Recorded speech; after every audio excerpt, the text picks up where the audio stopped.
Tata மோட்டார்ஸோட Q2 results check பண்ணி பார்க்கும்போது net loss தான் வந்து பண்ணியிருக்காங்க. 870 கோடி ரூபாய் நெட் லாஸ் வந்து பண்ணியிருக்காங்க. ரெவன்யூ வந்து பார்த்தோம் அப்படின்னா ஏறி இருக்கு. அண்ட் தென் கமர்ஷியல் வெஹிக்கிளோட அந்த ஒரு சேல்ஸ் வேல்யூம் பார்த்தோம் அப்படின்னா அதுவுமே வந்து ஏறி இருக்கு. ரெவன்யூ பொறுத்தளவுல 6% கமர்ஷியல் வெஹிக்கிள் சேல்ஸ் பொறுத்தளவுல 6.5% வந்து பார்த்தீங்கன்னா நடந்திருக்கு. அண்ட் தென் இந்த கம்பெனியோட எக்ஸ்பென்சஸ் பார்த்தோம் அப்படின்னா கொஞ்சம் இன்க்ரீஸ் ஆயிருக்கு. எக்ஸ்பென்சஸ் முன்னாடி பண்ணது வந்து 16,700 கோடி ரூபாய் இங்க வந்து எக்ஸ்பென்ஸ் பண்ணிருக்காங்க அப்படின்னா இப்போ 19,000 கோடி ரூபாய் எக்ஸ்பென்ஸ் வந்து பண்ணிருக்காங்க. எதனால அப்படின்னா இங்க மெட்டீரியல் காஸ்ட் வந்து பார்த்தீங்கன்னா அதிகமா தேவைப்படுது. ஸோ இதனால வந்து எக்ஸ்பென்ஸ் வந்து அதிகமா பண்ணிருக்காங்க. பட் ஆனாலுமே இந்த கம்பெனி நெட் லாஸ் தான் வந்து பண்ணிருக்காங்க. 400 சில்லற கோடி ரூபாய் நெட் லாஸ் வந்து பண்ணிருக்காங்க.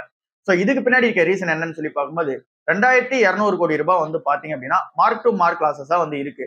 அதாவது ஒன் டைம் லாஸா வந்து இருக்கு. இது எதனால நடந்துச்சு அப்படின்னா டாடா கேபிட்டல் இன்வெஸ்ட்மெண்ட் வந்து இந்த ஐபி வந்து வந்தது தெரியும். சோ அங்க வந்து பாத்தீங்கன்னா மார்க் டு மார்க் லாஸஸா வந்து இருக்கு. சோ அதனால இந்த கம்பெனி ஒன் டைம் லாஸா தான் வந்து இருக்கு. இந்த கம்பெனியோட அட்ஜஸ்டட் ப்ராஃபிட் எடுத்து பார்த்தோம் அப்படின்னா 1,100 கோடி ரூபாய் வந்து பண்ணிருக்காங்க. சோ இது சிம்பிளா புரியுற மாதிரி சொல்லணும் அப்படின்னா இந்த கம்பெனி ஆக்சுவலா வந்து பாத்தீங்கன்னா ப்ராஃபிட் தான் மேக் பண்ணிருக்காங்க. 1,100 கோடி ரூபாய் ப்ராஃபிட் வந்து மேக் பண்ணிருக்காங்க. பட் ஆனா இந்த கம்பெனி இந்த டாடா கேபிட்டலோட அந்த இன்வெஸ்ட்மெண்ட் வந்து பாத்தீங்கன்னா அதுல லாஸ் வந்து நடந்திருக்கு.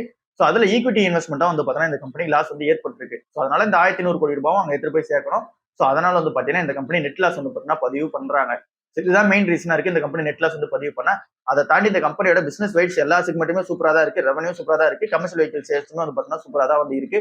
எல்லா செக்மெண்ட்டுமே வந்து பாத்தீங்கன்னா சூப்பரா தான் பெர்ஃபார்மன்ஸ் பண்ணிட்டு இருக்காங்க. சோ இது வந்து Q3ல வந்து பாத்தீங்க அப்படின்னா நல்ல ஒரு ப்ராஃபிட் மேக்கிங் கம்பெனியா தான் இந்த கம்பெனி வந்து இருக்கும். இந்த Q2லயுமே ப்ராஃபிட் மேக்கிங் கம்பெனி தான். பட் ஆனா இந்த ஒரு ரீசனால லாஸ் வந்து பாத்தீங்கன்னா பதிவு பண்ணப்பட்டிருக்கு.